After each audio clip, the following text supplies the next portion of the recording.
On va aller dans un pays aussi coloré.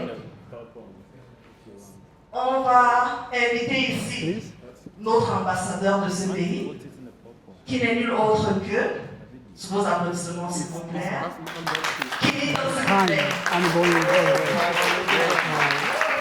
Bonsoir à tous.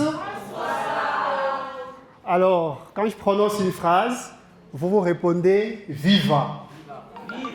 Vive l'Angola. Viva. Vive le Rwanda. Viva. Vive la francophonie. Viva. Bien. Alors, quand tout le monde me demande je viens de quel pays, je dis je viens d'Angola, les gens sont curieux. Oh, l'Angola?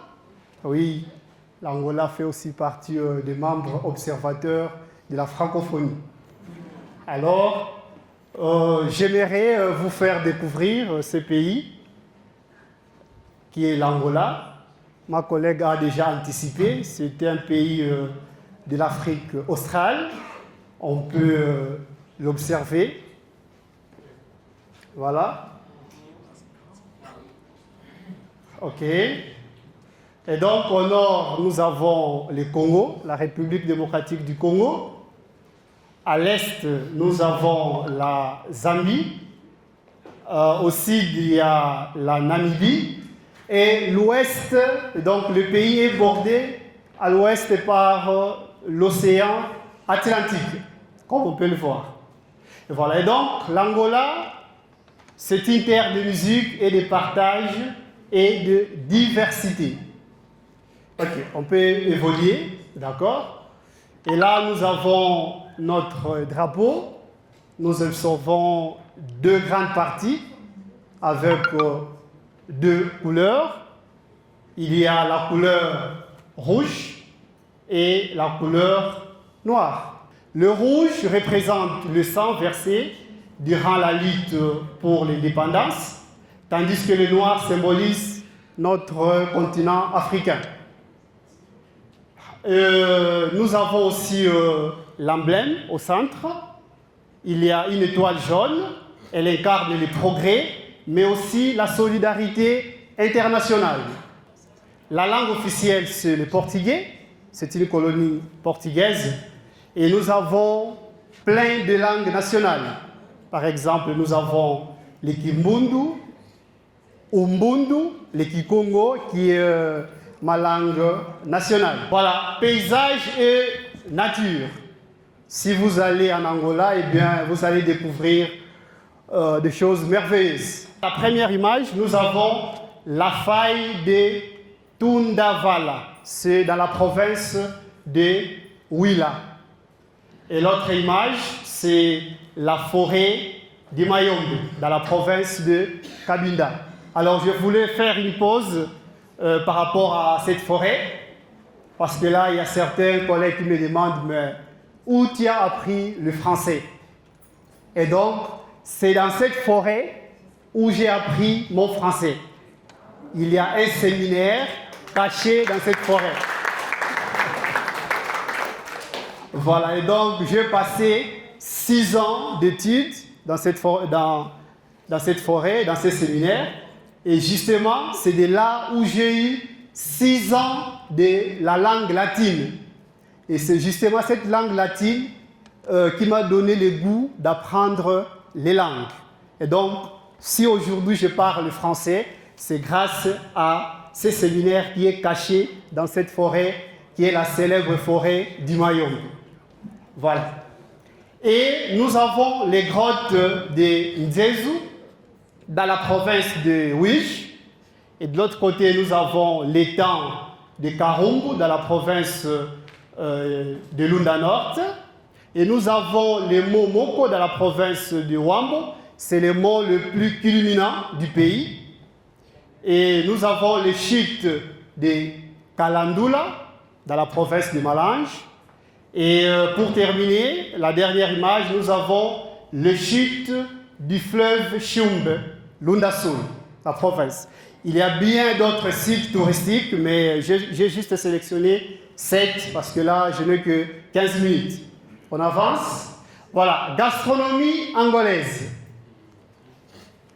Je vous ai proposé de découvrir 3 plats.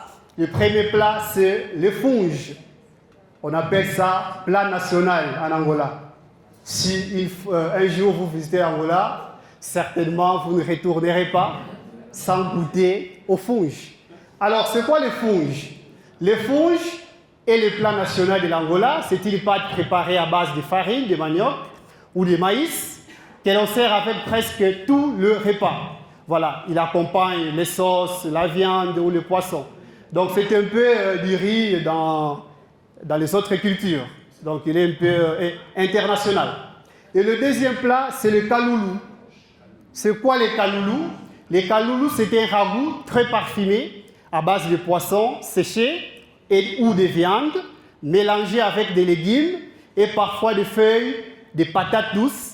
C'est un plat qui reflète la richesse des saveurs traditionnelles angolaises. Et le troisième plat, c'est la moambe de Galia. Donc ça serait la moambe. Alors nous on dit moamba. Voilà. Alors la moamba de Galia, c'est un ragoût de poulet cuit avec du rombo, de l'huile de palme et des épices. C'est un plat convivial, souvent servi dans des grandes réunions familiales. Alors, c'est à partir de la gastronomie angolaise, né un proverbe qui dit « Celui qui ne voyage pas pense que seule sa mère cuisine bien ». Voilà. Et donc, c'est pour dire qu'il est important de voyager, découvrir aussi les autres gastronomies, pour ne pas rester figé avec la vôtre. Ok, merci, on avance. Musique et danse. Au début, je dis que l'Angola, c'était un pays de musique. Je vais vous faire découvrir 2 styles. Mais il y a un style qui est fusionné, donc il va représenter un seul, et le deuxième. Nous avons les semba et les kizomba. Les semba, c'est la base, donc traditionnelle, et les kizomba, c'est le semba moderne. Donc il est un peu révolu, quoi. Ok. Je ne suis pas bon avec la danse. Plutôt à la fin, je vais vous montrer mon côté positif. Voilà. Alors, la semba, c'est l'âme de l'Angola. La semba est la danse et la musique traditionnelle par excellence en Angola. Joyeuse et festive, il raconte les histoires du peuple, accompagne toutes les grandes célébrations. Les kizomba, héritières du semba, née plus tard, la kizomba s'inspire du semba mais adopte un rythme plus lent et sensuel. C'est une danse de proximité, romantique, qui a conquis le monde entier. Et la kizomba est donc l'héritière moderne du semba. Alors là, mon DJ va nous aider à balancer voilà, un son, juste pour avoir l'image de cet essai. Voilà.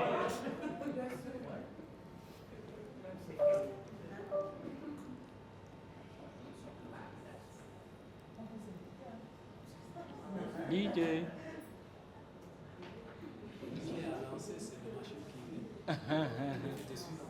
Ok.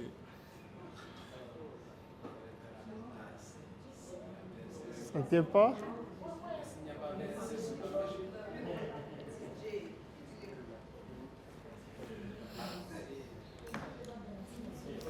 Cette fois-là, ça a fonctionné, non? Oui. Ok. Oui. Voilà. Exact. Son.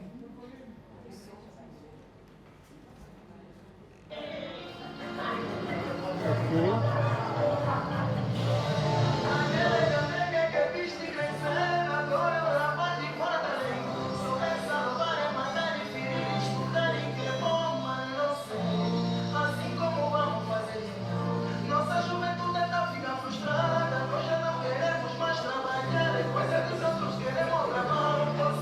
Tu as 3 minutes. J'ai commencé à quelle? Ça fait 12 minutes. Ça.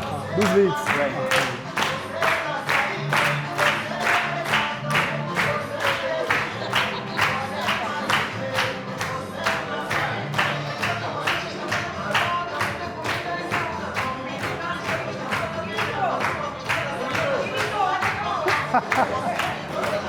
Bon, je ne suis pas très bien avec la danse, malheureusement. Quelqu'un peut venir? Quelqu'un peut venir? Ok.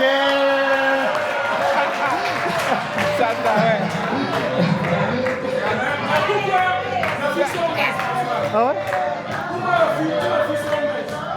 Bon, elle est aussi mince que moi.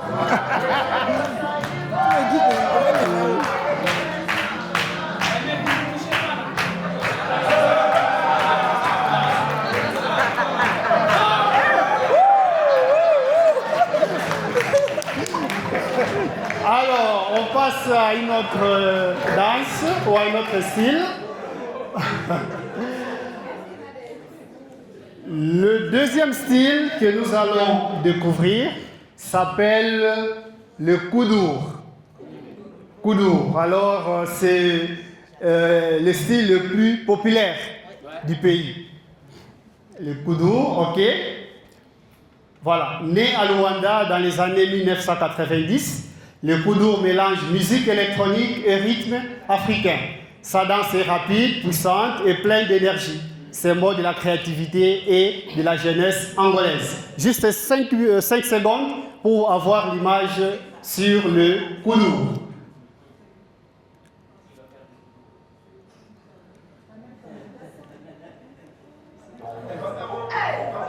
Tu peux déjà avancer.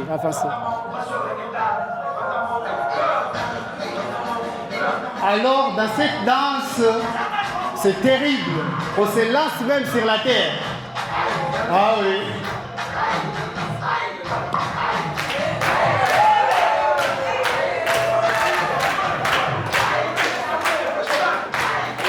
Vas-y.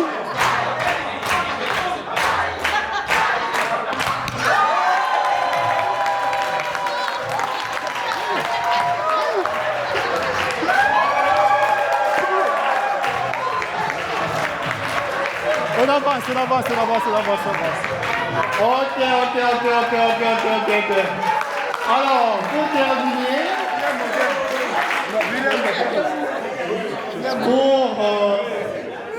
ok, bien. On termine par art et culture. Et voilà, donc là, nous avons deux images. Il y a le masque Tchompoué, il y a le marché d'artisanat du musée de l'esclavage, où lorsque vous y allez, vous pouvez avoir un souvenir pour ramener chez vous. Et donc là, je ne vais plus lire. Vous avez juste une idée où après c'est lui qui pourra nécessiter du document, je pourrais bien l'envoyer. Voilà. Et on termine avec la dernière rubrique. Ok, la présence du français en Angola, comme nous parlons de la francophonie. Et donc là, je vais être un peu bref. En Angola, nous avons près de 4 millions d'Angolais francophones. Là, c'est la première partie.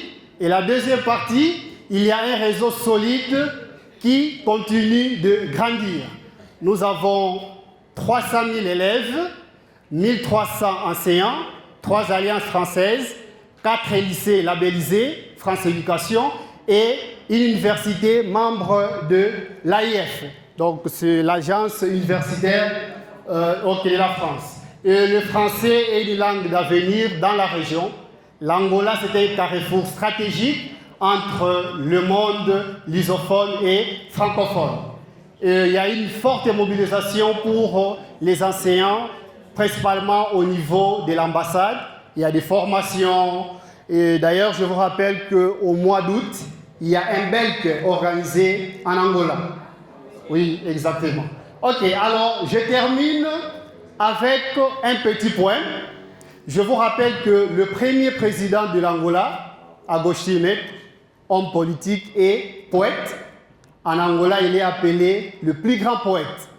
Alors, je vais déclamer un de ces poèmes pour clore ma séance. Alors, lorsque je vous donne la parole, vous allez juste répéter « nous reviendrons ». C'est bon? Quand je fais signe, vous répétez « nous reviendrons ». Nous reviendrons. Ok. Le titre du poème, c'est Havemos de voltar. Avec Rouge de Volta, on va traduire en français « Nous reviendrons ». Avec les histoires des indépendances, c'est un homme politique qui a été en prison et à partir de là, il a eu des productions littéraires. Bien. Avec Rouge de Volta, nous reviendrons. Ok. Aux maisons, à nos champs cultivés, nous reviendrons. Aux plages. Non, non, non, non, non, non, non, non, non, non, non. Quand je fais signe, ok, et vous venez, voilà. Nous reviendrons à nos maisons, à nos champs cultivés, aux plages, à nos villages, à nos terres vertes de maïs, rouges de café. Nous reviendrons à nos richesses, à nos diamants, à nos fiches d'or, à notre pétrole. Nous reviendrons à nos rivières, à nos fleuves. Nous reviendrons à nos forêts, à nos images. Nous reviendrons à la fraîcheur de Mouleba. Nous reviendrons aux traditions, au rythme. Nous reviendrons à la marimba. Nous reviendrons au kisang. Nous reviendrons à notre carnaval. Nous reviendrons à l'Angola libérée. Nous reviendrons à notre Angola indépendant. Avec Mouche de Volta, nous reviendrons, poème de Agostinho Neto, premier président de la République d'Angola et homme politique, déclamé pour vous par Kinitu Mavinga, professeur de français à l'Alliance française de Luanda et aujourd'hui professeur volontaire de l'Organisation internationale de la francophonie. Je vous remercie.